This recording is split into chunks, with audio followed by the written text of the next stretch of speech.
প্রথমত ধন্যবাদ বিসিবিকে, কারণ আমি যখন বিসিবিকে প্রপোজটা দিই তারা খুব মানে উইলিংলি জিনিসটা নিয়েছে এবং পজিটিভলি জিনিসটা নিয়েছে। কারণ আমি জানি আসলে আমি হয়তো আর 2টা বছর খেলতে পারতাম, বাট 2টা বছর আমাকে অনেকে বলেছে যে ভাই আপনি আরো 2টা বছর খেলতে পারতেন। বাট আমার প্রশ্ন হচ্ছে যে 2টা বছর পরে আবার হয়তো সেও বলতে পারতো যে ভাই আপনি কবে খেলাটা ছাড়বেন। তো আমার কাছে মনে হয় এই কথাগুলো শোনার থেকে আমার খেলা নিজের থেকে আমি এখন বুঝছি যে না, আমার চলে যাওয়াটা বেটার। এই জন্য আমি আসলে ডিসিশন নিয়েছি, কারণ সম্মান থাকতে থাকতে আসলে নিজের বুঝটা ইম্পর্টেন্ট, বোঝা যে আমি কখন এখানে শেষ করতে চাই। আর সামনে তো অনেক প্লেয়ার আছে, তারা খেলবে বাংলাদেশে। আসলে আমাদের দেখেন টেস্ট ক্রিকেট অলমোস্ট আমাদের ক্যারিয়ার শেষ, আমাদের জায়গায় নতুন একটা ছেলে আসবে, তো অনেক তার জন্য লং অপরচুনিটি থাকবে। আমার মনে হয় যে এটা অনেক কিছু চিন্তা করে আসলে ডিসিশন নেওয়া। আমি সোফার বাংলাদেশের যতগুলো ব্যাটসম্যান দেখলাম এখন পর্যন্ত, আমার কাছে ব্যাটিং ভালো লেগেছে ইয়াংদের ভিতরে অমিত হাসানের। আপনি সিলেটে খেলতেছে একটা ছেলে, is very good batsman. Technique wise, temperament test ক্রিকেটের জন্য পারফেক্ট আমি মনে করি। হয়তোবা সিলেক্টররা তাকে চিন্তা করবে এবং সে পারফর্ম যদি করতে থাকে ডেফিনেটলি আসবে। এটা তো ডিফিকাল্ট কোশ্চেন করলেন ভাই, যে সেরা কোচ, সেরা ক্যাপ্টেন। আসলে সেরা ক্যাপ্টেন সবার সাথেই খেলেছি আমি, মুশফিক থেকে শুরু করে আশরাফুল ভাই থেকে শুরু করে লাস্ট খেললাম মাশরাফি ভাইয়ের সময় পর্যন্ত। ওভারঅল আপনি যদি আমাকে বলেন যে ভালো ক্যাপ্টেন বাংলাদেশের হয়ে কে করেছে, আমি বলবো সাকিব আল হাসান। কারণ ওর সময়তে খেলে আমি আমার রোলটাকে আমি বুঝতে পেরেছিলাম। আমার সাথে ডিসকাশন করতো ওপেনলি সবকিছু, যে কি আমার রোল বা আমাকে কিভাবে খেলতে হবে। চান্দিকা হাতুরু সিং, আমি আবারও বলছি যে এটা অবশ্যই ও অনেকের কাছে প্রশ্নবিদ্ধ কোচ বা but as a technical coach হিসাবে অনেক ভালো কোচ ছিলেন। কিন্তু আমি এখানেও আবার বলছি যে হয়তোবা তার অ্যাটিটিউড অনেক প্রবলেম ছিল, অনেকের সাথে হয়তো না, বাট আমি ওনার কাছ থেকে অনেক কিছু শিখেছি অ্যাজ এ একটা ব্যাটসম্যান হিসাবে।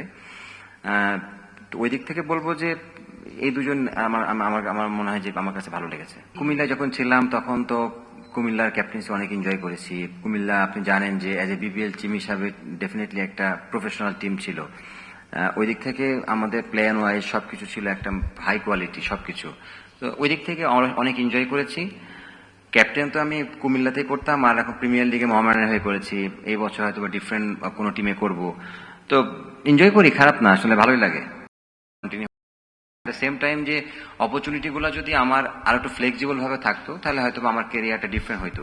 ওই অপরচুনিটি গুলো হয়তো বা ফ্লেক্সিবল ছিল না। আমিও জানতাম না যে খেলার পরে নেক্সট সিরিজ আমি আসি কিনা বা নেক্সট ম্যাচ আসি কিনা। তো এই জিনিসগুলোতে হয়তো আমার জন্য খুব ডিফিকাল্ট হয়ে গেছিল।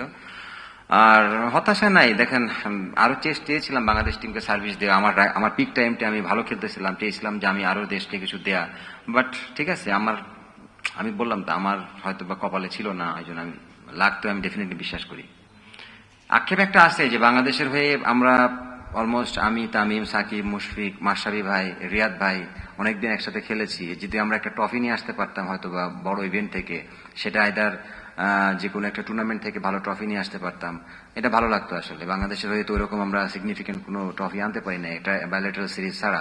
আমার মনে হয় যে শুধু একটা আছে আয়ারল্যান্ডে মনে একটা আমরা নিয়ে এসেছিলাম, বাট এর থেকে মানে বড় টিমের সাথে খেলে, যেমন নিরাজ ট্রফি বলেন বা এশিয়া কাপ, এরকম যদি একটা নিতে পারতাম আমার মনে হয় যে একটু ভালো লাগতো নিজের কেরিয়ার শেষে। দেখুন, টি-20 খেলা বা ওয়ান ডে খেলার মতো আমি মনে করি ফিটনেস ওয়ার্ক বা এগুলো আমি যদি করতে থাকি, কাজ আমার ফিটনেস এখন যে লেভেলে আছে আমি করতে থাকলে আমি নিজেকে হয়তো বা সার্ভাইভ করতে পারবো আর কয়েকটা বছর। কিন্তু 4 ডে খেলার জন্য যে পরিমাণ স্ট্রেংথ বা যে পরিমাণ মেন্টালি আপনার লাগে,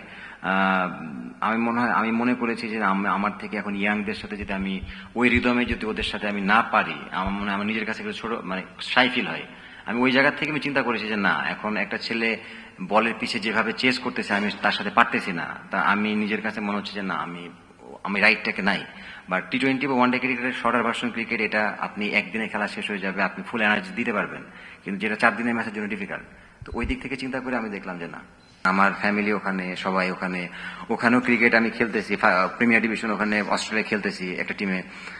ওখানে একটা কোচিং একাডেমি দেওয়ার প্ল্যান আছে অলরেডি, এটা নিয়ে আমরা কথাবার্তা চলতেছে, কাজ করতেছি আমরা। হোপ সুন হয়তোবা এই বছর নেক্সট ইয়ারের দিকে আমরা ওটা স্টার্ট করব। এবং আমি চাই যে আমি ক্রিকেট ছাড়ার পরে যেন ক্রিকেটের সাথে থাকতে এবং আরো বেটার ক্রিকেট নলেজ নিয়ে কাজ করতে।